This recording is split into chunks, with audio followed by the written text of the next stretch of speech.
opportunities, how we grow our food, how we move our money, and how we move our goods. Across Asia, home to more than half the world's population, innovation is reshaping industries, attracting investment, driving economic growth, and creating opportunities at extraordinary scale. Singapore has become one of Asia's leading innovation hubs, bringing together founders, investors, corporates, and policymakers to turn bold ideas into real-world solutions. Here, Startupbootcamp brings that ecosystem together to accelerate the founders building the future. Today, you'll meet them. It begins with what we eat. A new generation of startups is making food systems smarter and more resilient. Precision farms guided by AI, tropical seaweed turned into traceable bioingredients, and climate-resilient inputs reaching the smallholder farmers the systems left behind. Next, finance.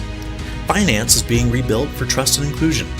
Payments that can cross borders in seconds, everyday finances made visible and intelligent, and credentials that you can verify, not just trust. Finally, trade. Trade is becoming transparent end-to-end. Supply chains that you can trace from the mine to the market, and retailers running their entire operations in a single system.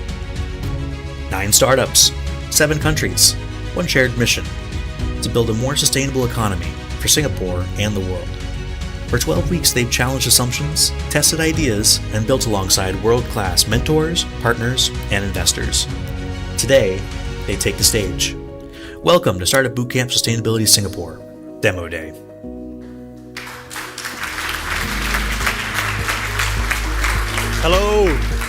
Hello everyone, and welcome to Startupbootcamp Sustainability Singapore Demo Day. My name is Ricardo Costa. I'm the head of Singapore here at Startupbootcamp and your host for today. If this is your first time joining us live or online, a brief introduction. Startupbootcamp is one of the world's largest industry-focused accelerators, and through Sustainability Singapore, we're committed to investing in over 30 global early-stage startups across agri-food, fintech, and logistics, startups that have the potential to contribute to Singapore's sustainability goals and objectives. Today, our inaugural cohort takes the stage. For both our in-person and online audiences, here are a few ways you can actively participate via the Demo Day website. Those who have joined us for previous Demo Days will be familiar with the next steps. Firstly, you can invest. You've each been given $50,000 of virtual currency, fake money, that you can use to invest in your favorite startups. Please allocate your investments as you hear the startup's pitch and answer questions today. Secondly, join the conversation. If you have questions for our startups, feel free to submit them via the website and they'll answer it live later on during the Q&A. And finally, if you're an investor or keen to explore commercial opportunities with the participating startups, you can click Contact Startup on their profile page online. Our in-person guests will also have the chance to meet the startups during the networking session at the end. Now let's get started. To kick things off, we're excited to present a panel discussion on the topic of sustainability and startup innovation, sustainability, and resilience. While we set the stage for the conversation, a quick introduction for the panel. With the world facing mounting pressure on essential resources, from the food we consume to the energy that powers our cities, startups are playing an increasingly important role. Our panelists today will discuss the role that startup innovation can play in advancing sustainability and in building resilience into the systems we depend on most. You will hear from Jane Zhang, Head of Southeast Asia and Singapore Fellows at Breakthrough Energy, Holly Fang, President at the Singapore FinTech Association, and moderating today's discussion, my colleague, Eddie Lee, Venture Partner at Startupbootcamp. So as the stage gets set up, please join me in welcoming them to the stage. A round of applause for our panel speakers.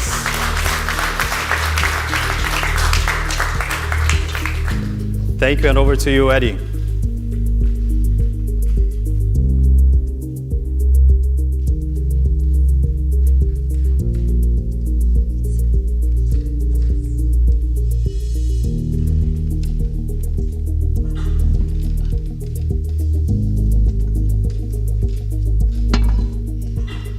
Thanks, Ricardo. I'm Eddie Lee, Venture Partner at Startupbootcamp. Welcome.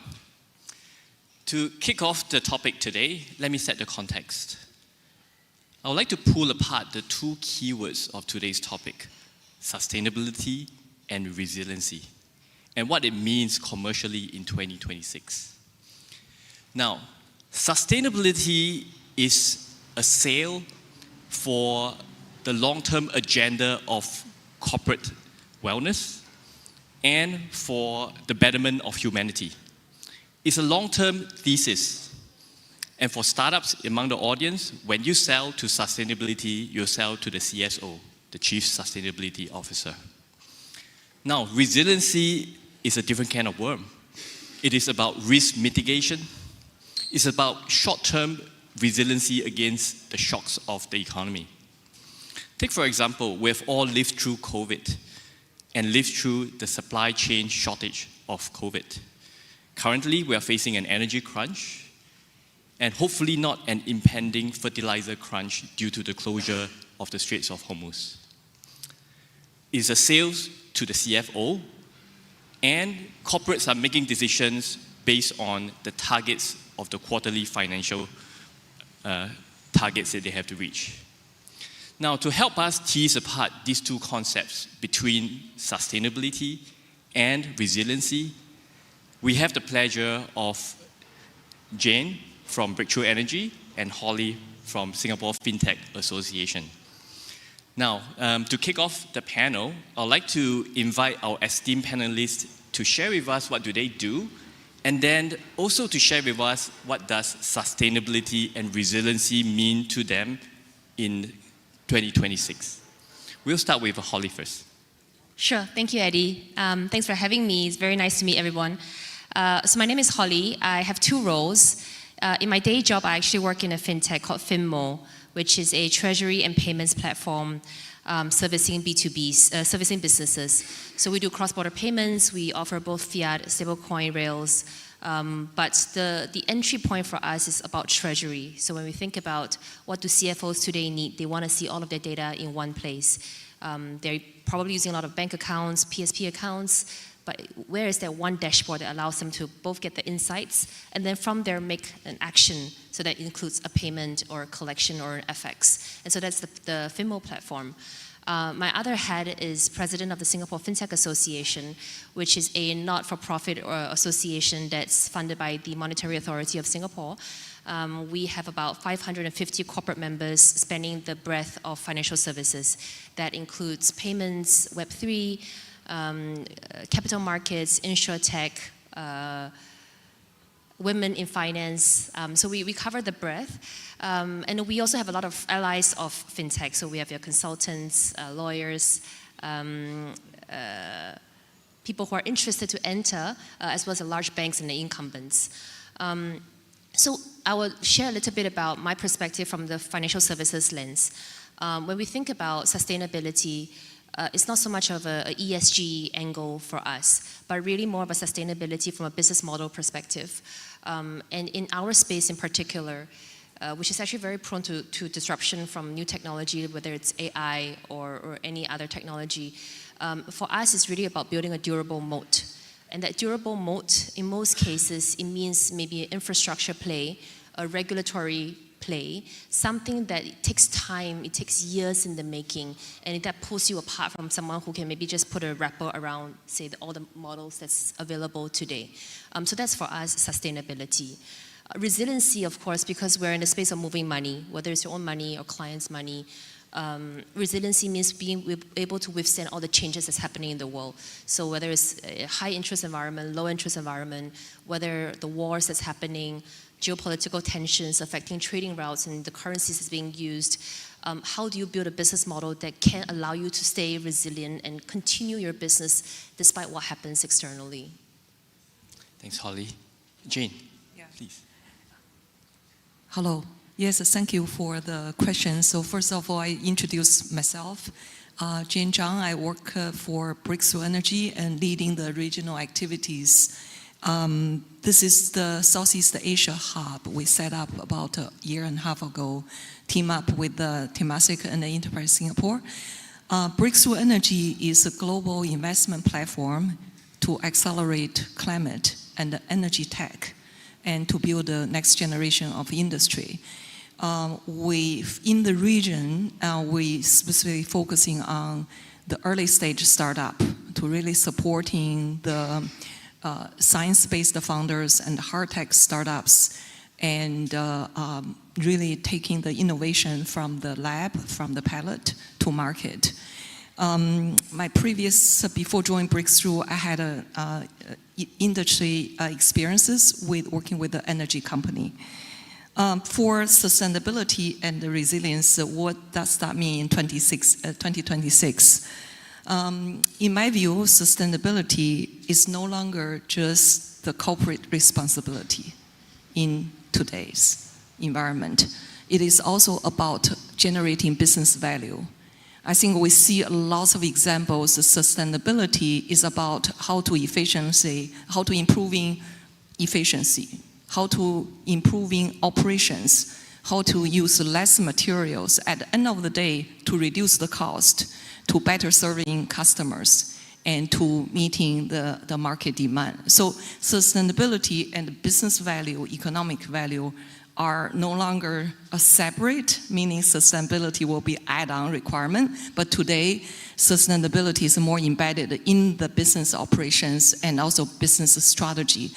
I also want to add, one of the examples is actually Meta recently launched RFPs. This is a request for proposals, and regarding their supply chain, and focusing on sustainability, but if you're reading the RFP, it's all about how to sourcing their base materials, how to sourcing their transportation vendors, how to source their concrete and cement for building data centers. So it's all linking the sustainability, embedding into their supply chain and the value chain operation. That's what I see increasingly in the business, is embedding sustainability in business operation. I think resilience, I totally agree with the Holly sayings. It is about ability for business or country to be able to adapt in a situation, certain event and uncertainty. For example, this event could be the climate event, could be a geopolitics event. So equally, to better thinking, resilience is a business resilience is about protecting value. So if we think about sustainability, it's about creating value, and resilience is protecting value. So I see businesses increasingly looking at those are the source of, I would say, the drivers for the innovation. They're looking at sustainability, resilience can be the drivers for innovation. That means they're looking for new technologies, new ways of doing things that can achieve both sustainability and resilience for their business. Right, thanks. Thanks, Jane. We'll just stay with you for the next question. And this could be a question that is very relevant to the many founders among the audience. You have an illustrious career in corporation. And as we know, corporates love a pilot. It's not expensive, it's good press, it is also good for sustainability report. But we know, right, that pilots do not always lead to deployment. In fact, a recent McKinsey study shows that 95% of AI pilots are not deployed. So given this, given your experience, what do you see are the blockers that are preventing pilots to go to deployment? And what should the founders among the audience do to achieve deployment with a corporation? Okay. Yes, certainly pilot is a very important steps to, I would say, commercializing the technology and also to, from, innovation stage, go to the market. Corporate pilot is, I think a lot of times, is a great way of start engaging the customer. And that's where the technology eventually going to be used. What I see is the pilot is not converting to procurement or converting to the next stage or deployment is oftentimes not because of the technology doesn't work. Oftentimes technology works or maybe need to be more improved, optimized. But a lot of time it is from an earlier alignment regarding what is the success look like for the pilot project. What that means is procurement decision is a business decision.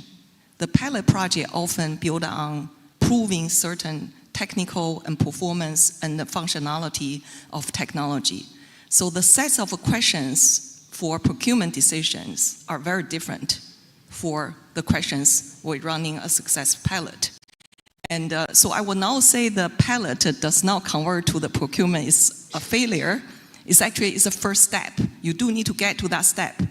What I think the founders should really looking for is when you start a pilot, before you start a pilot, to discuss with your sponsor, the corporate sponsor, about what the success look like for them.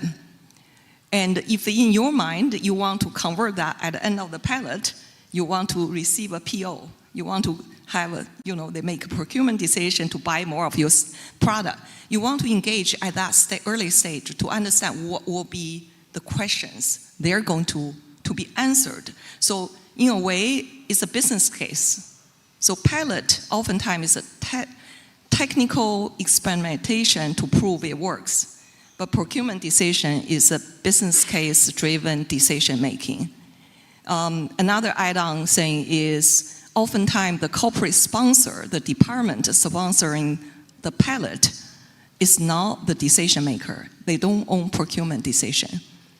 So this means for founder really thinking about beyond pilot, need to engage broader organization, maybe through your sponsor, talking to operation, talking to the procurement department, understand what data they need and to making that decision.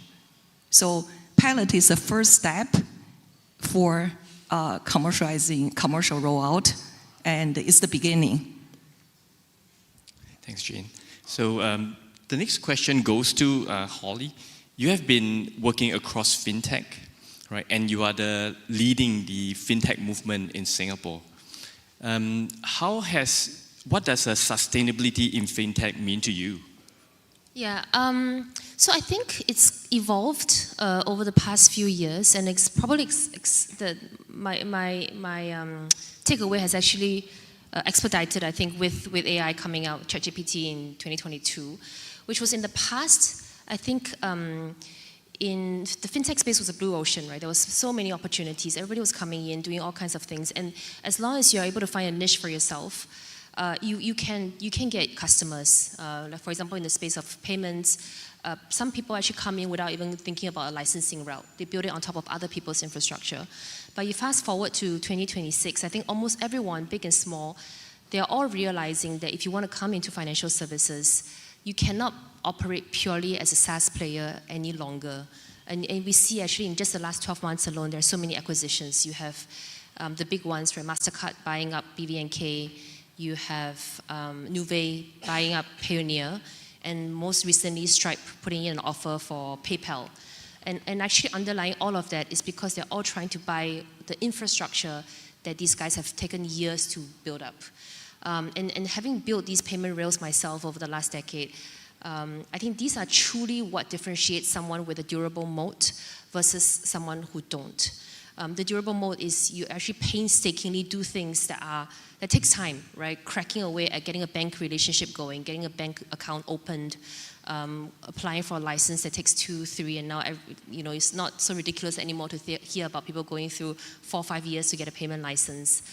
Accumulating that, building your actual cross-border rails yourself instead of building a wrapper on top of other people's infrastructure. So that's now gone from the thought of a few to understanding as a mainstream within financial services is you must identify a moat that separates you from someone who is able to build something very quickly with the help of AI. And in fact, actually, we're seeing that happen now very, very close to home. So in the past, actually, a lot of our members, they are all the big guys. your Wise, Revolut, your Airwallexes. Recently, we've been having a lot of young guys, small guys coming in, joining the SFA. A lot of them say, okay, I have this product that I built, and it's completely AI-powered, or it's agentic. And they come in, and maybe they're able to do a pilot, exactly to what Jane said. But very quickly, you will notice that they get swapped out. So maybe they get a customer trying them out for a few weeks, a few months, and then the customer realizes they can build it themselves. Because it's, they already have the infrastructure. It's not that hard for them to just layer on the technology layer. So I think that's something that I felt very, very strongly, and that's my advice I've been telling everybody who wants to enter into a regulated space, is try to find a thing that's the hardest to build, the hardest to disrupt, and find a moat from there. Thanks, Holly. So we have heard from the panelists that in 2026, sustainability is important, but so is it important for you to hit the economic factors, right? When you are working with a client who could be a corporate. And there's also a need for you to be aware of the regulations in your industry so that you are here for the long run, so that you can build a viable business. Now, in closing, I'd like to invite the two panelists, right, to just share with us one thing. It could be a policy, it could be a customer behavioral change that you'd like to see happen over the next 3 years, so as to close the gap between sustainability and resiliency. Right. We can start with Holly first. Okay, I think for me, it's I actually really resonate with what Jane shared about pilots versus deployment, because I think we're now, we're always celebrating pilots, especially actually last year within the Singapore fintech space. AI was the talk of town. So whenever we actually launch a pilot with any of our members, we celebrate it. We're very happy for them. But I think this is a year where we actually see that a lot of them fail to scale because you have different departments being set up now because they're being encouraged to take on new solutions, try out new ideas, and they just stop there. Because there's actually no process or policy or governance internally. There is no buy-in from the top to actually deploy those solutions. Or there's no conviction, or maybe your tech team is very strong and they feel that, okay, there's no reason I take an external vendor. I'd much rather build it myself. So I think that's something, instead of just celebrating quick wins, I think it's more important for us to recognize what is actually sustainable through scalable deployment. But the other thing I also want to emphasize is I think the fintech ecosystem in Singapore, though we're very small, but we've seen quite a bit of success over the last 10 years. And I think that success only happens because of an ecosystem play. The ecosystem includes the regulator, which is for us the MAS, industry itself, so both the large incumbent banks as well as fintechs trying to disrupt, as well as associations like the SFA, not to put a plug here, but I think so I would also encourage builders, right, to really explore your network. Go beyond just your immediate customers, or maybe go beyond your immediate regulator. Go out there and meet the people who are building alongside you, associations that exist to help you, also to connect to different solutions, get new ideas and feedback. Yeah, completely resonate with what we talked about earlier on as well, that business models are becoming complex. You require different stakeholders to come together to solve the problem, right? And how about Holly? What's one thing that you'd like to see change over the next 3 years to close the gap? Yeah, it's very, very similar. I think if it's one thing I felt it's a mindset change. It's for everyone in the ecosystem and even beyond ecosystem. It's about the sustainability, and it's, again, I mentioned earlier, it's not it is the corporate responsibility, absolutely, but it's more than that. It's also how sustainability can creating business value, economic value for an industry, for a company, and also for a country. Thanks, Jane. Right, I'm sure many people in the audience have plenty of questions for our esteemed panelists. This panel is designed to be short so that we can allocate more time to the startup founders of the sustainability cohort. So I'll encourage all of you to please approach our panelists and for your questions later on after the startup pitches. So let's all put our hands together to thank the panelists. Thank you. Thank you. Thank you so much, Eddie, Jane, and Holly, for such a great discussion on such an important topic, startup innovation, sustainability, and resiliency. Now it's time for us to introduce the next segment of today, which is the Startup Showcase. It's time to meet the 9 startups graduating from the first Sustainability Singapore Accelerator Program. The teams that you hear from today have spent the last 12 weeks stress testing their business models and value propositions. Today, they will unveil their solutions, what they have achieved, the milestones that they have achieved with the support of our partners and mentors, and their big vision and ambitions for the future. Each founder will have about 3 minutes to present. Then that will be followed by 3 minutes of Q&A. Another reminder to please submit your questions via the Demo Day website. As we prepare for the first startup of the day, I'm very excited to introduce these teams that travel from far to be here in Singapore, and they cannot wait to share their products and their vision with you. Let's put your hands together for the first startup of the day from Nigeria, Genesis One, Africa.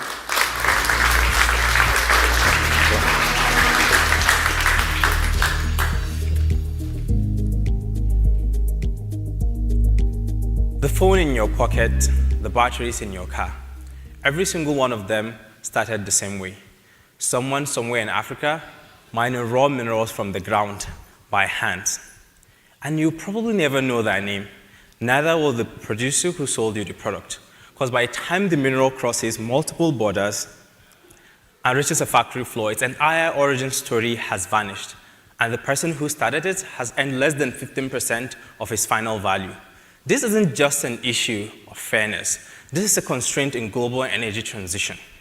By 2040, the world would need to spend $770 billion on critical minerals every single year. And 30% of these reserves are in Africa. But till this day, 34% of buyers sourcing from Africa say they have zero to no visibility into where their minerals come from. This is because the supply chains are opaque and fundamentally broken. And the clock is ticking.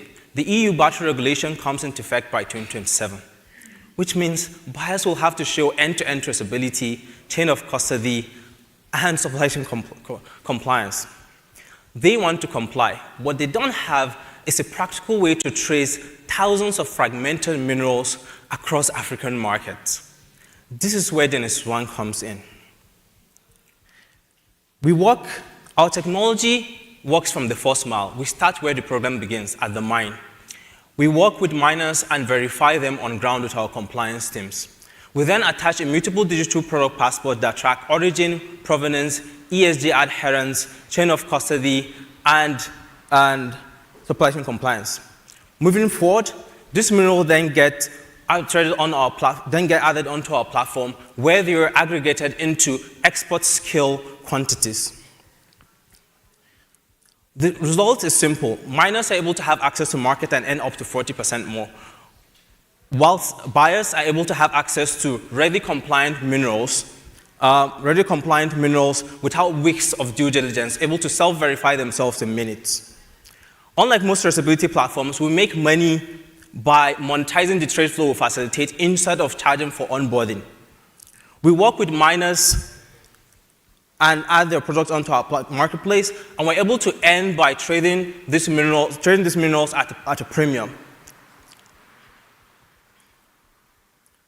And with our compliance and traceability layer, we're able to turn compliance from a cost to a competitive advantage. And we have traction on ground. We have 4 signed MOAs with large-scale mining companies, and we have 4 LOIs in active negotiation. We're going after the $120 billion critical mineral market in Africa, and we're building the technology every buyer and seller now desperately needs, proof of traceability and compliance. Our go-to-market strategy is simple. We're working first in mining communities and onboarding disconnected miners and helping them become compliant and export-ready. On the demand side, we're working with OEMs and battery manufacturing companies that are under immense pressure to secure traceable supply. We onboard miners for free, so they have no incentive to leave. We own the DPP data, our digital product passport, meaning compliance and traceability history isn't portable, locking sellers in. Combined, our team have experience from ethical sourcing, mineral trading, and enterprise SaaS. We've lived every part of this supply chain that we're now digitizing. We're here today for strategic partners and warm introductions to OEMs, battery manufacturers, and metal traders in the Asian region. The green energy transition needs a green supply chain, and we are building it. Thank you.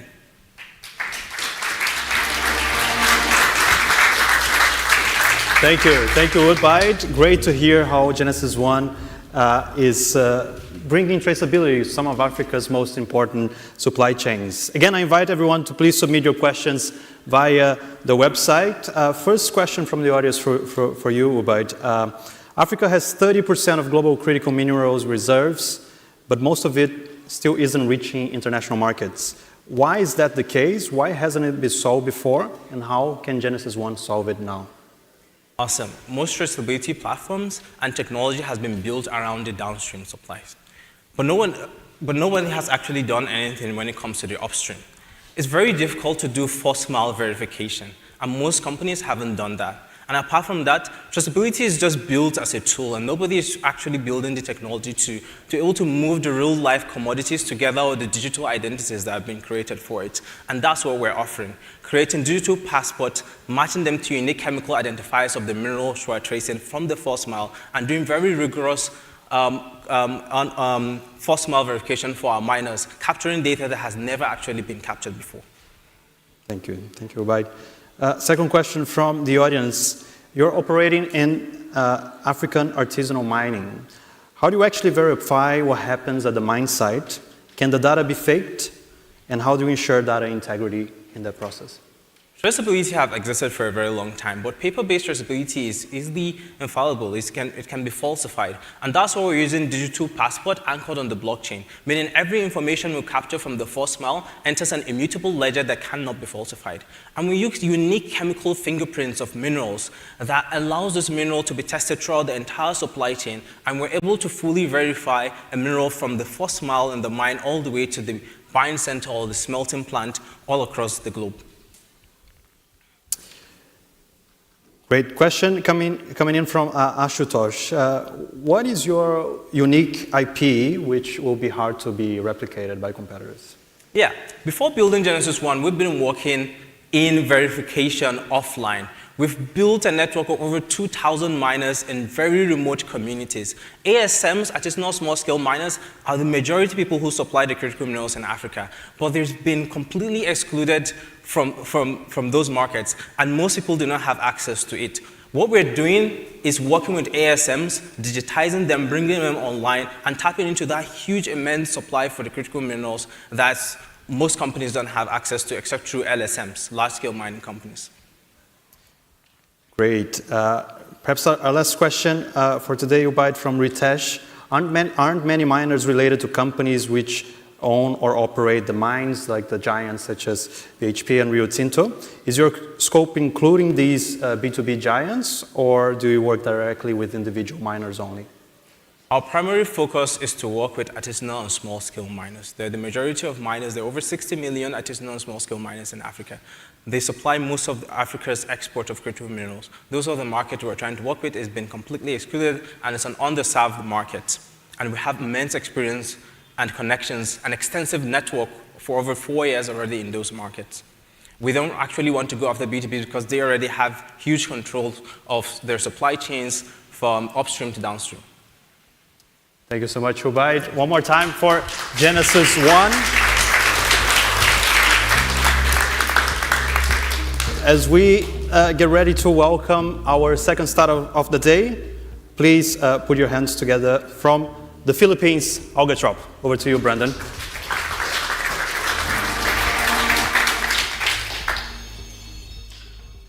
All right, hi everyone, thank you for coming. My name is Brandon, founder of Algatrop. Algatrop is building the productization engine for tropical seaweed, and we're going to become the go-to partner for B2B tropical seaweed products. The Philippines and Southeast Asia in general has a lot of seaweed. This is an absolute powerhouse of seaweed production. There's 100,000 farmers in the Philippines alone involved in the seaweed production, and you have over 1 million tons every year being produced. However, it's only one value chain that is utilizing that massive volume. So the opportunity is to unlock a higher value markets using an already scaled ecosystem. Carrageenan is that value chain that I mentioned that currently exists. It's a great product. It's a thickener, a gelling agent used in shampoos, dairy, and so on.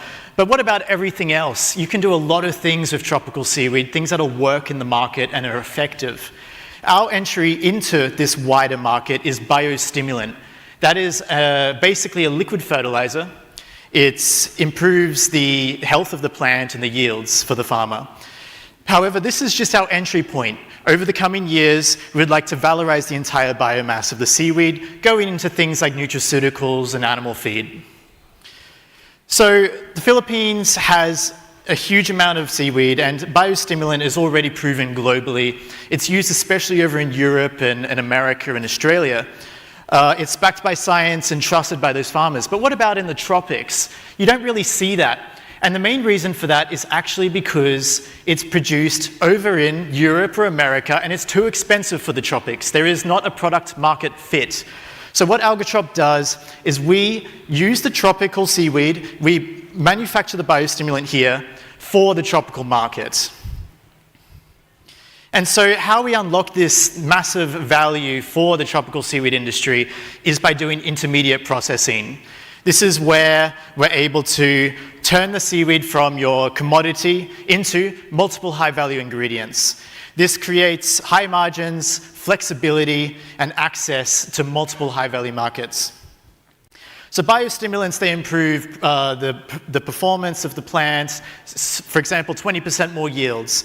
It's also resilience against stress and deeper roots. So the plant is so much better compared to what it stands right now. But also, a farmer can choose to reduce their synthetic fertilizer by 25% if they would like to. So for us, this is a $2.4 billion global market, globally. However, in the Philippines, we're saying that for us, we can reach $83 million of that. That's for an Algatrop branded product. If we want to go beyond $83 million, we have an export strategy, which is OEM for established agri-input companies that don't want to have to set up the seaweed stack themselves. We have a lot of traction, especially over the past 3 months, across upstream communities, government, academia, innovation, and also, most importantly, with customers. We have a new processing site established, and we're looking forward to beginning production there. So we are opening our pre-seed round, and this will activate our commercial launch. It's a catalytic funding. So we can fit out our facility, run it, we can get our first regulatory approvals for our first product, and we can launch that in the open market. Also working with our partners in the field and elsewhere, and developing a more advanced formulation as well with our partners. So Algatrop, we're building a nature-powered, vertically integrated tropical seaweed platform built for commercial scale. If you're seeking to invest potentially, or you'd like to potentially collaborate in other ways, I'm going to be here until the 24th of July, so we can meet up in person. That's pretty rare these days. So thank you so much. Let's make waves together.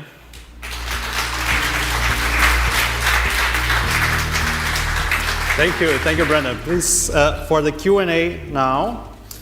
The first question is about your story. What got you into seaweed in the Philippines? What's your backstory coming from Australia? Yeah, so I heard all about seaweed, the amazing things that it can do. I was hearing about it in the media, and I thought, well, I'd love to do something like that. I wanted to be an entrepreneur. So 2021, that's when I actually came over to the Philippines, because that's where you have a lot of seaweed. It's the birthplace of tropical seaweed farming. And I went straight into the seaweed farming villages, and that's where I lived. I didn't have fresh, running water or anything like that, so it was quite an adventure. Over the years, I was able to build up that knowledge, that practical experience as well with tropical seaweed, and it's been a very interesting journey. Really inspiring. Michelle has a question submitted in the platform here. How does your price point compare with existing fertilizers when you do launch these products in market? Yeah, so for example, if you look in the Philippines, there's a biostimulant from North America, and it's selling for 2,500 pesos. And so for us, we can cut that cost down more than double, down to say 600, 700, 800 pesos, and still have a great profit margin. So imagine that 2,500 pesos, that's kind of a typical thing. That's the reason why farmers are not utilizing biostimulant right now. Understand. And Xavier has a question here regarding the challenges that you might face. What are some of the challenges that you foresee in scaling your solution beyond the Philippines and Southeast Asia? So of course, if you want to sell your product in another jurisdiction, it requires quite a significant effort. That's why we are going with OEM, with established agri-input companies. We're in discussions with one company, a multi-billion-dollar company in South Asia at the moment. So that's an example. And so that enables us to sell into their farmer network, which is already quite large. And can you talk a little bit more about the progress you've achieved so far with the pilot facility in the Philippines? How did that come about? Yeah, so we've moved into a great 300 square meter facility. It's 5 minutes from the seaweed farmers, and it's built to manufacturing standards, so it looks great in the photos as well. That has come through having relationships in the Philippines built up over the past 5 years, and I was able to find that excellent opportunity recently during the program. Great, and final question from Zach. Are the seaweed harvested wild or grown in special farms? If wild, how will this scale? So this is, in the cross Southeast Asia, it's actually farmed, and this is what's special about Southeast Asia. You have 100,000 farmers in the Philippines, smallholder farmers. They have been doing it for 60 years. So that's who we work with. We help to upgrade their quality management and traceability to be up to our standards. But I myself was a seaweed farmer for some time, and so I understand them quite well. Yeah. Amazing. Thank you so much, Brandon. You may rejoin the audience now. One more time for Algatrop, as we prepare to welcome our next startup of the day. From the UAE, please welcome Shipfi. Aaron, over to you.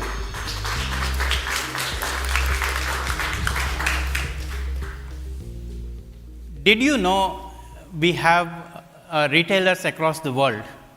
They are losing sales about $65 billion due to either inventory not there or some of the products which are not selling, overstocking of them. Hi, I am Arun. I'm co-founder of Shipfi. I'm going to talk about the problem and how Shipfi is solving it. So, why they are having a problem? Because they are running their business on yesterday's information. They are using Excel. They are using WhatsApp chat.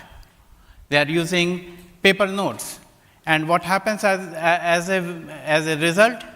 They have disconnected systems, inventories which are not synced, and a lot of manual reconciliation. But more than anything else, it's the sales which are lost as a result.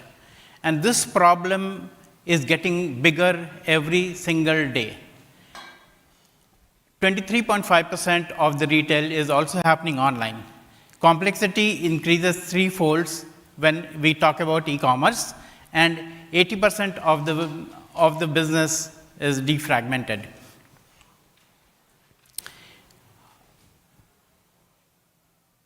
Okay, so this chaos is being solved by Shipfi. We are building one operating layer for retail and e-commerce, powered by intelligent AI system. So it forecasts the demand, the stock out, the overstock, and cash flow, and it also prevents any cash leakage. We have competition, but most of the big players like SAP and Oracle, they are very expensive, and their focus is on big industry. Nobody understands the SMB world as we do at Shipfi. Our revenue model is very, very simple. We charge monthly fee per user for each of the modules, and the best thing is that we can onboard people within 10 days. And this is not something which is, an idea. It's already live today. we have 4 customers in UAE who are paying us, and then there are 3 more which we have recently signed the agreement with. And our 6 to 12 months is we want to scale it in APAC and EMEA, and we want to concentrate on apparel because that's a segment which is very, very attractive to the margins. I'm Arun, and my partner Majed. We have overall combined 60 years of experience in building scalable technology and working in retail and logistic space. At this point in time, we are not asking you to bet on an idea, but we are looking to fund something which is already live. So if this resonates with you, I'm available. We can connect. Thank you very much. Thank you, Aaron. A few questions coming in from the audience. How have you validated this so far with businesses and pilot partners? What has been the feedback so far? Excellent question. It's a very long story, but I will cover it very briefly. So I personally actually walked in so many malls, small and big, going shops to shop, talking to the customers, and trust me, it's not easy. Lot of rejection. You go in 10 shops, 8 of them will not even entertain you, right? So that's 1 or 2 who will entertain. That's where getting the data, what technology they are using, what are their problems that they want to solve, and how this will help. So that is how we have validated the entire base about this. Terrific. We have a question coming in from Aaron. What is your channel strategy to acquire customers? Which channels are you going to prioritize? So both. We are integrating with the marketplace for the e-commerce site, and also we are integrating with the POS system. So definitely telemarketing is one, social is another channel, and then yes, physical marketing is a little bit the third choice, but all the 3 channels we are working on. Question from Nasser. What is your vision for the future of retail back office technology? So it's a very, very deep question, but if you fast forward this for, let's say, next 2 to 3 years, right? The way we see retail industry is that margins are getting squeezed, right? And it is about it's going about the quick commerce and 15-minute delivery, 1-hour delivery. Those are very, very common today. And flexibility of omni-channel, right? I want to buy at one channel, I want to return in the store, and things like that, right? So those kinds of flexibility, and the data is going to play the biggest role. Using our own data, right? My own data, what I should know about how much man force we have to apply in, let's say, warehouse, how much returns are coming, when should we stock what. Fashion changes every 3 years, so it becomes very, very complex, and that's where AI comes in and plays a big role. So I believe that AI is going to power a lot of this future and how it shapes. Absolutely. Thank you so much, Aaron, for answering and pitching. Thanks, everyone. You may go back to your seat. The first 3 startups show the scope of this program. We support startups across agri-food, fintech, and logistics. So be ready to hear a very diverse group of founders today. Next up, please welcome from Uganda, Everland Agritech. Emmanuel, over to you.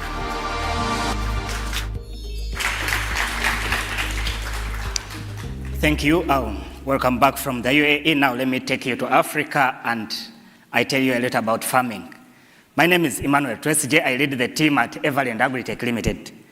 At Everland Agritech Limited, we are revolutionizing how small-scale farmers are financed.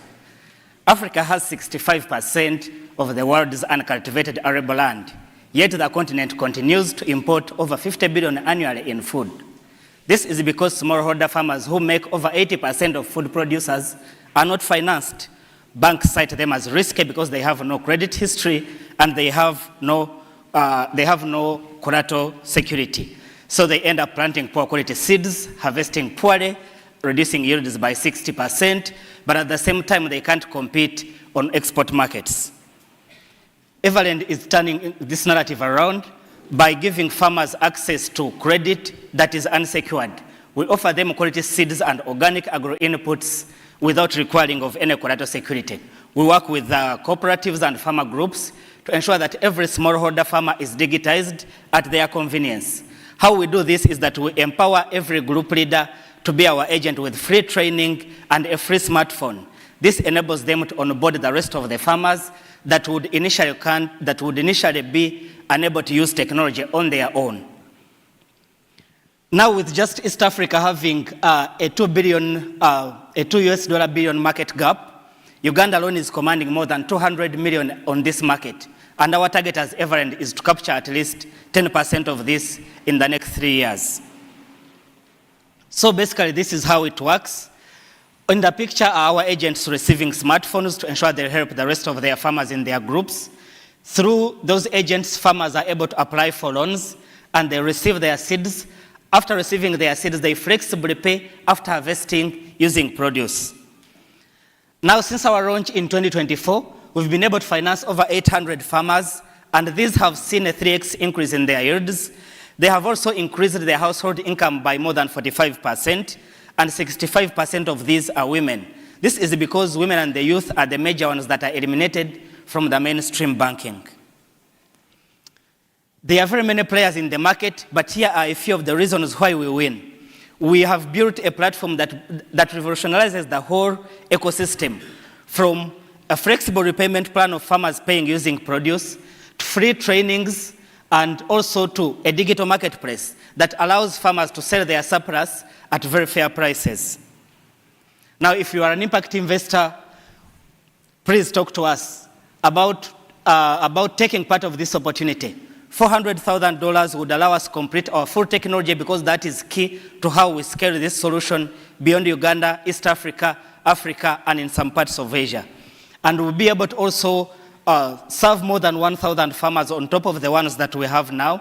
At the same time, we'll be able to hire new talent to join our CTO and be able to complete this within our set period of time.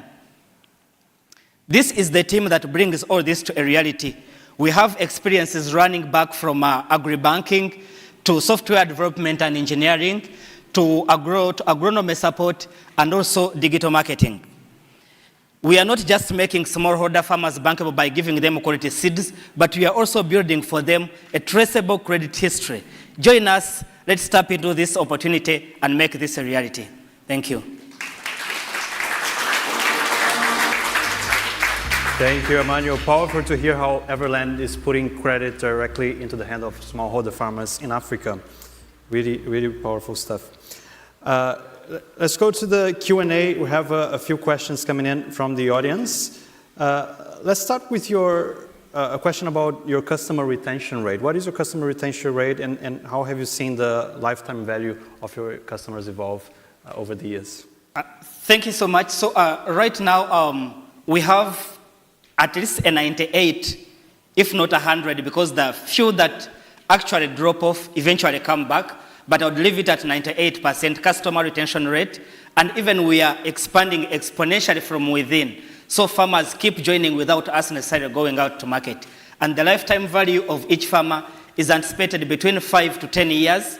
With this anticipation that a farmer will have grown and they are able to either finance themselves or they are able to access a bigger credit from other banks. Thank you, Emmanuel. And question here about risk. What do you think is your biggest risk and how do you mitigate it? Thank you so much. So like any other credit offering institution, our risk would be about defaults, but we have mitigated this risk, one, by introducing a flexible repayment rate, which is clearly understood by all smallholder farmers, because this is initially what they do, kind of barter trade back within their local communities. But at the same time, we also carry off this risk to a third party who is insurance. So in case a farmer is unable to pay, insurance is able to cover this, and our agents are trained on how to do this reporting with the smartphones we've given them, they're able to take pictures, which we use to claim insurance in case a farmer is unable to pay. Great. We have a note here from Julie. First, a compliment. I love this business. And then a question. How do you make money? What is your revenue model, if you can elaborate on that? Thank you so much. So how we make money is we make money by selling produce. So for every 10 kilograms that we give to a farmer harvests up to 200 kilograms. That's just a sample, because farmers take as far as 100 kilograms or more. For every 10, they harvest up to 200. They pay back 20, which is double what we've given them. So we sell, and we make a profit margin that is between 30 to 45%. Terrific. Mario, a question here on sustainability, right? Your business touches on multiple UN Sustainable Development Goals. What are some of the stories that you've heard or you've seen about the potential social impact that your business has generated? Thank you so much. So one is actually through the real problem that we are solving, elimination of smallholder farmers from the mainstream banking, but also at the same time being able to increase yields through giving the right seeds for the right soil, because we don't just deploy seeds in a particular region, but we'll go ahead and do soil testing to ensure that farmers are planting the right seeds. We give them the right fertilizers, so yields are a must, but as well as reducing on the greenhouse gas emissions through training them in the best climate smart farming practices. Terrific. Amazing. Thank you so much, Emmanuel. One more Thank time you. for Everland. Thank you, everyone. You may take back your seat. As we prepare to hear from the next startup of the day, coming to us from the United Kingdom, please welcome to the stage Reciply. Shiva, over to you.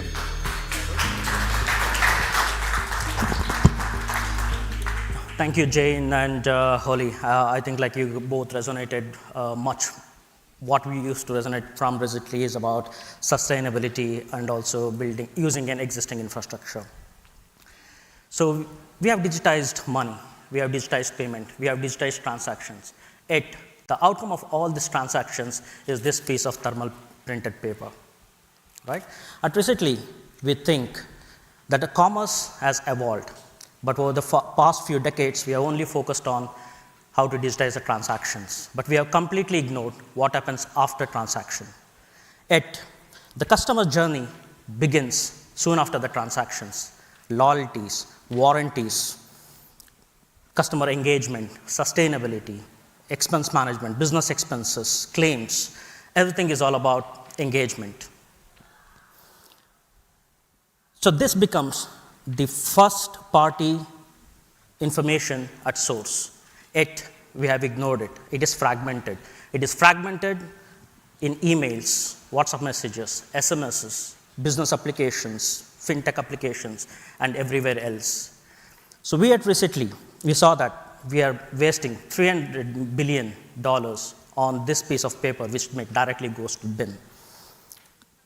So we thought, we just like asked one question. Can this receipt be just a document, or it can be an infrastructure? That's the reason where Reciply exists. We have built that infrastructure where we connect merchants, partners, fintech ecosystems, everything under one roof to a single post-purchase layer. That's Reciply. What do we get as a consumer? Consumer gets a receipt, or the digitized receipt, which is digitized, which can be searchable, which can be used for warranty claims, for returnable items, without any kind of a loss in their financial situation, and also get a lot of financial benefits and then the financial insights. The richest data set is for the business. We provide almost any kind of a data set about a user, what the user purchases, not only about the product, about their behavior, the consumer behavior, where they go, what they do, how they engage, or how they re-engage with the business. It's a very huge data set that we offer. This is the data set which doesn't exist at this particular point at one place. And we at Reciply believe that this as an infrastructure that we can build as an ecosystem. And this ecosystem is what we are building. We are not just building a receipt application, or we are not building an expense management application. We are building that infrastructure which exists in the current ecosystem, like a Stripe for payments, Shopify for digital e-commerce. So we are building that infrastructure. So we are already pre-launched and also like tying up with some of the biggest companies like Visa and the MasterCard with their ecosystem integrating with the sandbox. And also, we have a monthly recurring revenue of 15K at this particular point, and we also have certain MOUs with the existing warranty and insurance companies. So we, at 2026, we are building that wedge in Singapore, and by 2030, we want to build that rails for the whole digital post-purchase ecosystem. That's what like we are actually working on. If you want to be part of this particular rail, not just as a train, join us with an exciting team members we are working with, building a world-class ecosystem, world-class products. So at the minute, like we are asking for $2 million with $700K to begin with, and we'll be using that money for expansion and customer acquisition as a cost at this particular point. Thank you.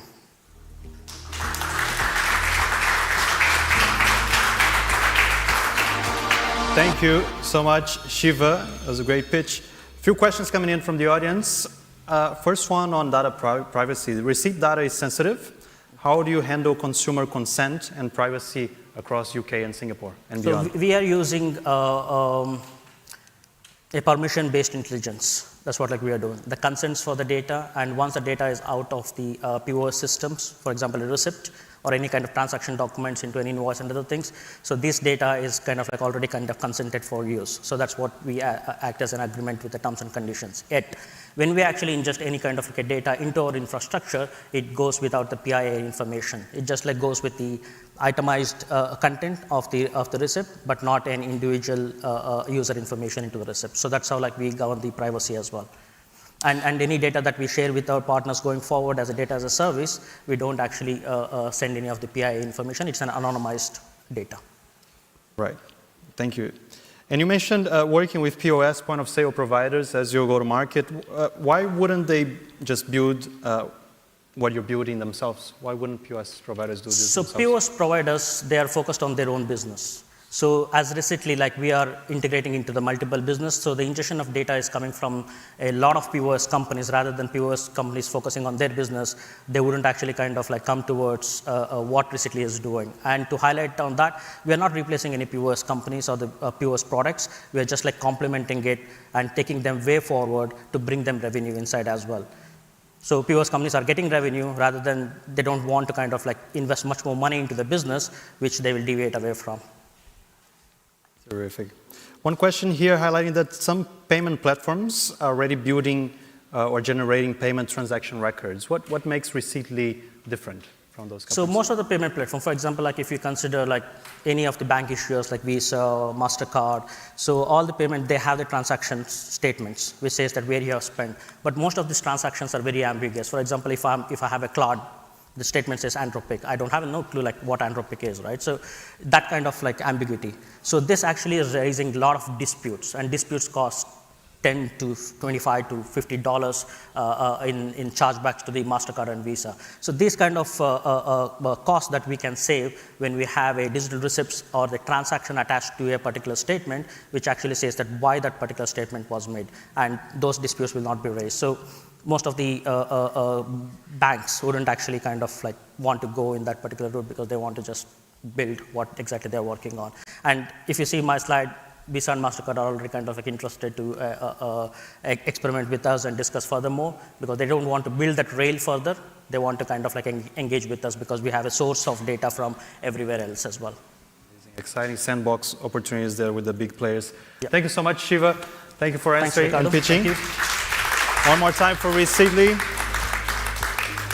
As we get ready for our next startup, please welcome, also from the UK, Promenade Technologies. Siddharth, over to you. A simple binary concept of what is true and what is false. Today, ladies and gentlemen, is a $50 billion conundrum. Welcome to Promenade. I am Siddharth Gauni, the founder. Every year, hundreds and thousands of students traverse across the world chasing their dream educational goals. They traverse from their country of origin to different parts of the world, applying to various universities. This is fine, but the problem begins from the word go. As a student starts applying, it becomes a tantamous and painfully long process as the universities take over 6 to 8 weeks to take a decision on your application. Why does that happen? Simply because they require 4 to 8 weeks to validate your identity and the credentials submitted by you. And this results in a prolonged exercise. And for this process, they're dependent on multiple intermediary solutions of solution providers who use a human technocentric process. This verification process is one of the most outdated layers in otherwise a rapidly evolving digitized world. And what happens is that as human touchpoints increase, abilities to defraud grow, and that enables fraud at a large scale. We at Pramanit have been working to resolve this problem. How do we do it? Background verification is a backward-looking and a backtracking process, which turns into a slow and a tantamouses process. At Pramanit, we are forward-looking. What do? Every time a user signs up onto Pramanit, we validate their identities and credentials against the Genesis source verification data sets. What is the Genesis source data set? It is the source from which your identity documents or your credentials have been issued from. So we validate your data set against that particular data set. It's a very simple process in terms of how we validate your data. The moment you upload your data onto Pramanit, we ping the API servers from where this data has originated, and we validate it in real time. Once it is validated, we turn it into an immutable digital token with version stamps, timestamps, digital notary, or digital apostille wherever required. And these tokens, once verified, are valid for a lifetime and reusable again and again. It's as simple as that. But once you have them in your wallet, it's so easy to share. Every time you need to present to them, you share them over a peer-to-peer engagement. At Pramanit, we don't access your data. We don't need access to your data. It's yours and yours only to control and to view it and to share. You decide how your data is accessed and processed. How are we different? Genesis source verification, identity-backed e-signatures and version histories, bringing in traceability and end-to-end visibility, AI-based chain codes with zero control over it at Pramanit's end. Our go-to-market strategy is very simple. We start with our MVP in the student verification industry, partnering with universities in the UK and India, NHS trust networks, Tier 1 visa and educational consultants in both the countries, regulators and companies, discount pricing and a white glove onboarding process to enable faster onboarding, sell to HR teams, making their life easy and fast-tracking the process of onboarding, use SEO, Google Ads, and all the other simpler tools which are out there to enable the world to know more about us. From education, we move into HR and recruitment, financial services, government, RegTech, healthcare, trade and compliance, travel and hospitality. Our TAM, as I was mentioning, is a 45 billion to 55 billion market and growing. Our SAM, if you look at the educational verification market globally, today stands over $6 billion. Our SOM, our MVP, our pilot projects, is aimed at India-UK corridor because India alone every year sends over 100,000 students to UK, and that is pegged at over $40 million and reaching up to $70 million annually. Currently, we have our 3 pilot projects going on with 3 UK universities. Onboarding is on. Our first pilot project takes off in India with over 17 institutions pre-validating over 20,000 students.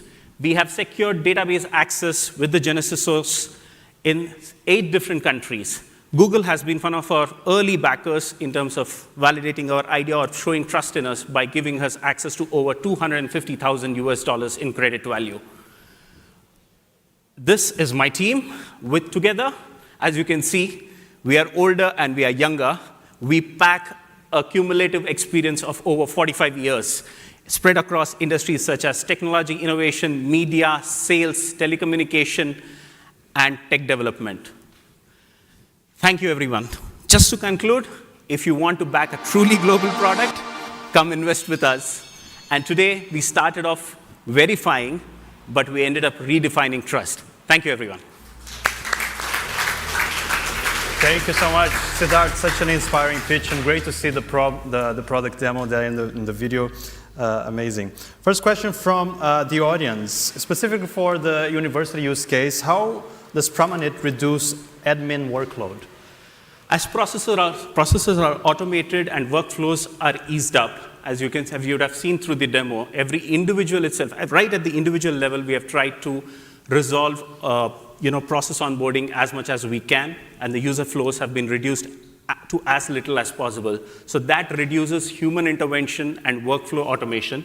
So in that process, the number of man-hours required or human hours required to process the same data set is reduced tenfold. I mean, just to give you a small example, every student who applies to an international, every time they take up on their admission cycles, they don't do it for one university, but they do it for 3 to 4 universities. The average cycle is around 4 universities. So these individuals have to do it manually 4 different times and send the data across, and the verification of the same data happens on 4 different occasions. Using Pramanit, you're validated once, you're pre-validated, you can share your validated tokens with traceability and a peer-to-peer engagement, so you're cutting down on time and workload. And we are very sustainable that way in terms of data exchange and data management. Sounds like an amazing improvement for them, that's for sure. Great question from Nasser. How can investors help you scale faster? So the way we are designed the product, we can deploy rapidly. But to deploy rapidly, we have to spread across the world. So yeah, we need money. So come invest and enable us to spread out more faster and enable us to evolve from the primary verification system for students alone, but to making Pramanit the true one global identity platform. Terrific. We have a question from Shirley. How seamless is the integration with existing platforms, the platforms that you need to connect with? So Pramanit has been designed as an ad hoc and standalone system. If you want to use it as a standalone system, it's a simple web-based solution. If you want to integrate it through your existing HRMS systems or any system that you're using, it's a simple API integration from where Pramanit can pull data or can push data into. Okay, last question from the audience. What is next from Pramanit? What other use cases would you be open to exploring in the future? Well, we wouldn't really want to be revealing what's in the pipeline, but one thing that you might have seen on the screen over here is that we spoke about identity-backed e-signing.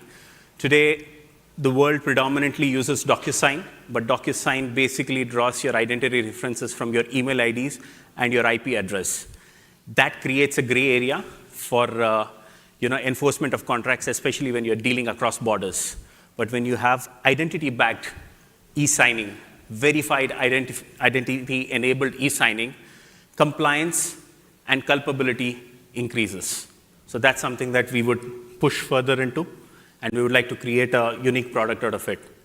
Thank you so much. One more time for Pramanit. Thank you, Siddharth. Thank you, everyone. Ready to take back your seat. All right, now for our 7th startup of the day, joining us from both Singapore and India, operating in both places, Agronest Ventures. Sandeep.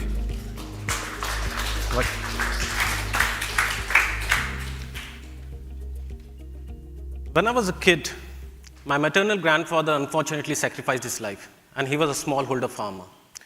Today, more than 600 million small and marginal farmers across the globe face the same problems every day. They often overuse pesticides and fertilizers, spend more money, and at the end, they still get lower unpredictable yields. This hurts their income, their soil, their health, and also creates an environmental damage. However, with that note, we are Agronest, where we enable small marginal farmers to use less, earn more, and farm sustainably and profitably, using real-time intelligence at their fingertips. Back in June 2024 in India, we started building out smart AI-powered robots, drones, sensors, and monitors that precisely tell farmers exactly what to apply, when to apply, and where to apply, exactly at the right spot and at the right moment, without any manual efforts. And we succeeded. Our solutions actually help farmers reduce their cost, earn better income, thereby protecting their land, and also growing healthier crops. In just 18 months, this actually represents a massive opportunity ready for precision agriculture solutions, and Agronest is timely positioned to capture that opportunity. This matters because there are over 149 million smallholder farmers in India alone, with hundreds and millions across Africa and Asia facing the same inefficiency every day. In just 18 months, we have actually impacted more than 300K farmers with either free or paid pilot programs with 150 plus farmer groups across 15 plus states and 40 plus districts of India. The results are immediate, impactful, affordable, simple, and easy to use. And we have actually catered AgroNest in such a way so that small marginal farmers can actually empower themselves for a much more sustainable and resilient future. This is my team. We combine deep agronomy experience and applied AI and machine learning experience from reputed universities like IITs, ICARs. We also come down from Accenture, Oracle. So combined experience is more than 80 years.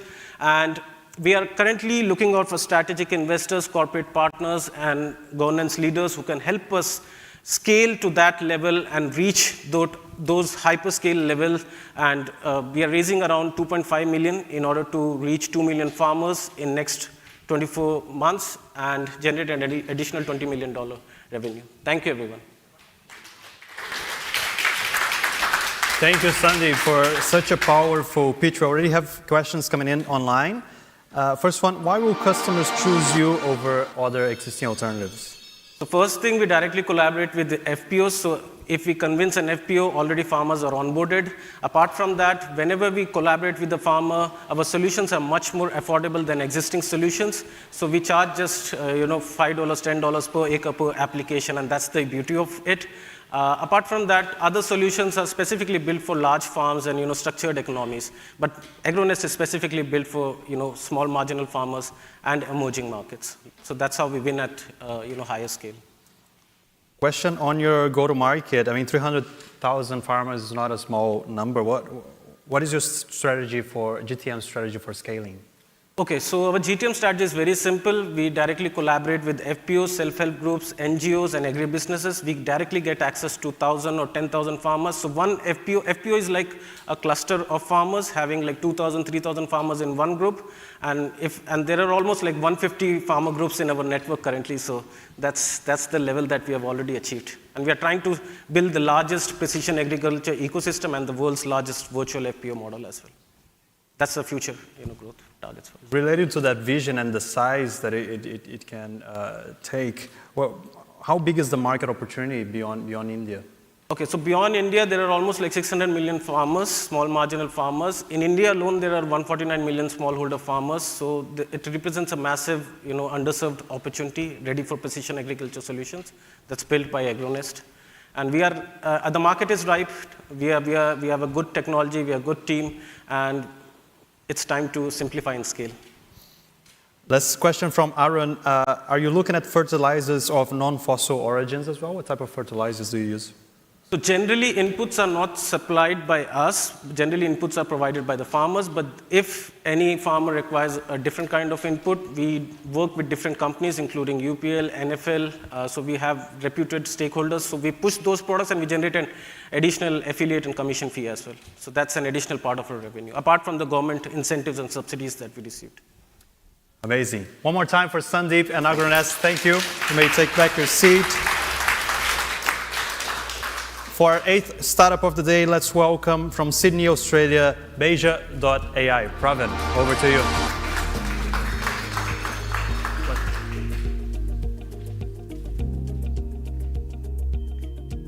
Good afternoon. Your mortgage has a leak. Month after month, extra money is going out of your pocket and bank is banking on it, not knowing you. It's called loyalty tax. Longer you stay, more you pay. And that's where the average Australian homeowners are overpaying $100,000 on the life of their loan. It's a family holiday every year for next 20 years. That's broken system. So what do? You go online, look at the rates, get confused, call broker, get piles of paperwork and weeks of waiting, and finally you give up. The intent to save exists, however, people fail in their actions. Follow through doesn't happen. And that's where that 100,000 is disappearing. In order to fix the broken system, you need somebody who understands the industry knows inside out. I'm Praveen. I have served as a CTO for 3 of the largest Australian comparison companies. My co-founder Mahendra and I build the technology on which industry thrives. We understand exactly what's wrong in the system. That's why we're building Beja.ai. It will find the leak, plug it, and then you don't have to worry about the overpaying anymore. What we have done is removed the friction and created autonomous systems. First, it securely connects to your data, shows you the savings, and then our digital plus human broker system will take care of completely switching to new lender. Then our next system is basically trying to continuously monitor your product so that loyalty doesn't build up. This is all free to the homeowners. Banks pay us when they actually when actually user connects to them and settles loans with it. We have licensed brokerage. We are compliant and MVP is live.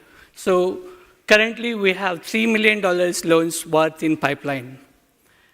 And now we are scaling in Australia first. Once we reach everybody who is paying the loyalty tax, we want to solve the problem at bigger level, saying that loyalty tax is a global problem and it exists in every single product, every single service, every single currency, country, and we want to eliminate loyalty tax from everywhere. Now you know exactly your mortgage has a leak. I want you to find your friend or a family member or colleague to go to Beja.ai, register and let them save their $100,000 because that belongs to them. Thank you. Thank you, Praveen. Such staggering numbers on the loyalty tax that you've shared. They're really, really interesting. First question here is about the comparison site industry. Despite billions of dollars spent on these platforms, why do you think most people still never switch? That's a good question.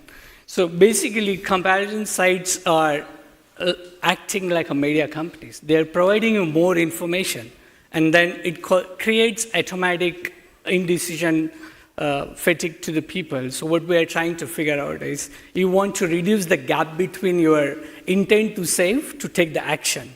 And what we're trying to do is that's the gap which is in the comparison sites, and we're trying to fix that. Right. Thank you. Question from Arun here. How do you plan to scale beyond Australia? What is the strategy? Yeah, so in Australia, actually, I had to become a mortgage broker.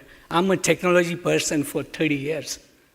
And I went through the finance diploma, everything. I do understand the process. However, that's where once you are in the industry, you figure out. However, I don't want to use the same strategy in different countries. Yeah? I'm happy to work with the existing systems because setting up that digital or license regulation part takes time. So we'll tie up with the partners and then put a technology layer on top of it and expand into different countries. Terrific. Thank you. Someone I think is interested in Beja.ai and asking, is my banking data safe when I connect it to the platform? Yeah. So if you consider what sort of data you are giving me or our system, is basically it's based on the open banking.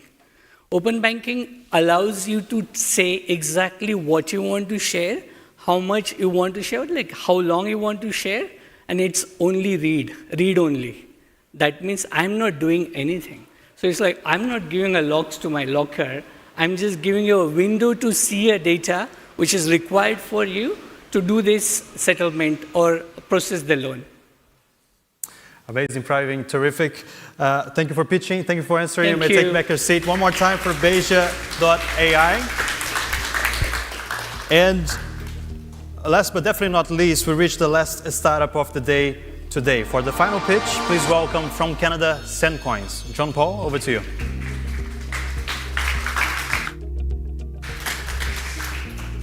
Hi.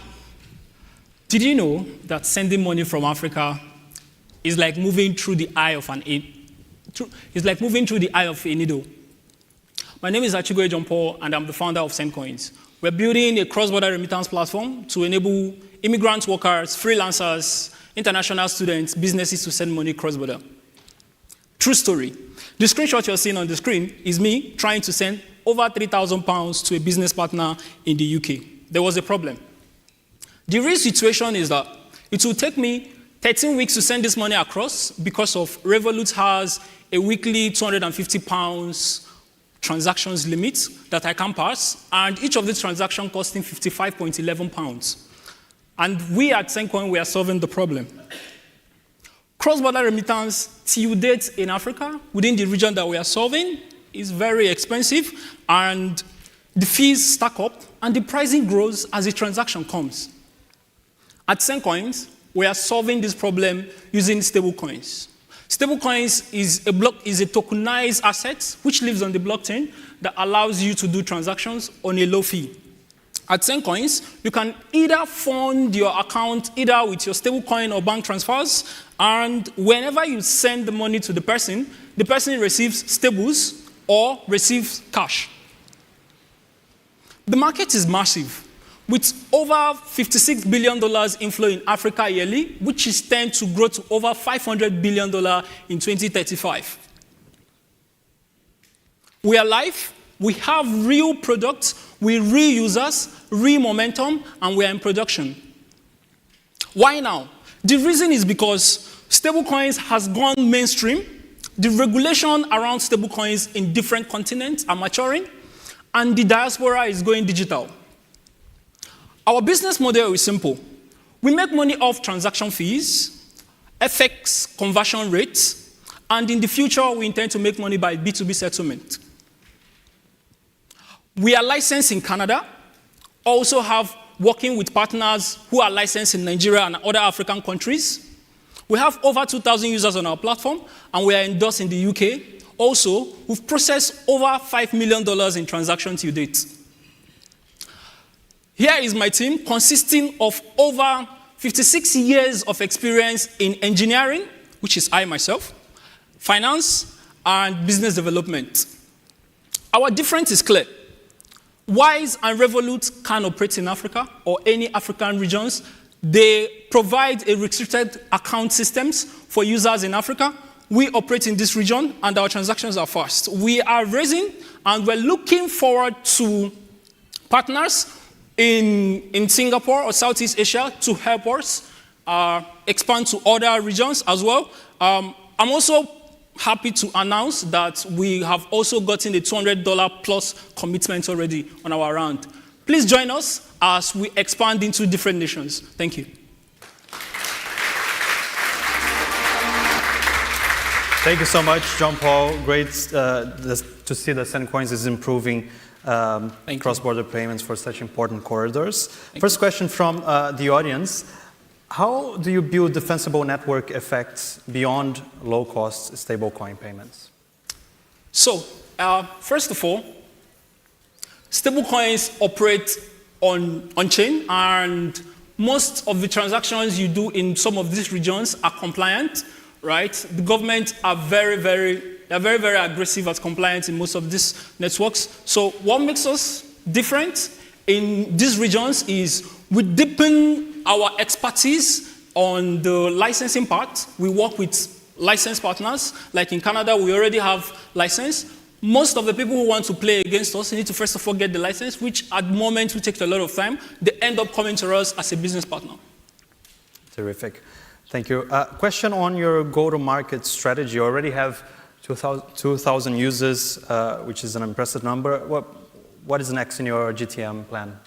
So we intend to go to market by incentivizing local immigrant worker community on Facebook and other social media platforms. And also, our user personas are executives and people who send money back home to their loved ones who work in different, immigrant workers who work in different nations. So these people tend to use social media. We tend to use social media to reach out to them and also use other immigrant communities to also reach out to them. Amazing. Question on differentiation. What would you say are the USP for SendCoins? Thank you so much for that amazing question. So we provide an end-to-end local banking infrastructure for our users. So if you're in Singapore, if we are in Singapore, we provide you a Singapore local banking account. If you are in Africa, we also provide you local banking accounts in Africa, which allows you not just to send stable coins. You can send stable coins and also send real fiat. The user receives real fiat or receives stables. Each of these ways, we control the end-to-end, which allows our users to not be too bothered about knowing much about stablecoins. You don't have to know a lot about stablecoins to use SendCoins. You can also just use your fiat and send as well. We also provide multiple wallets for our users. We don't just do stables, we do other crypto assets like Bitcoin. You can do remittance in Bitcoin using SendCoins as well. Amazing, John Paul. Thank you so much for such a passionate pitch and for answering the questions. One more time for SendCoins. And please keep it going for the 9 startups that presented today. A round of applause to all the 9 teams. What an afternoon. It's really refreshing to hear such passionate panelists and founders. This program, Sustainability Singapore, was launched to support founders building real solutions to real regional and global problems. I couldn't be prouder of what they have achieved, and I cannot wait to see what they'll do next. For everyone joining us online, don't forget to finalize your virtual investments below the video player. We'll share the results after the event. And if any of the startups today caught your eye, you can connect with them by going on their startup profile and click Contact Startup on the Demo Day website to follow up directly with the founders. Thank you all so much for joining us today, whether here at Temasek Shop House or watching along on YouTube. We'll see you at the next Demo Day.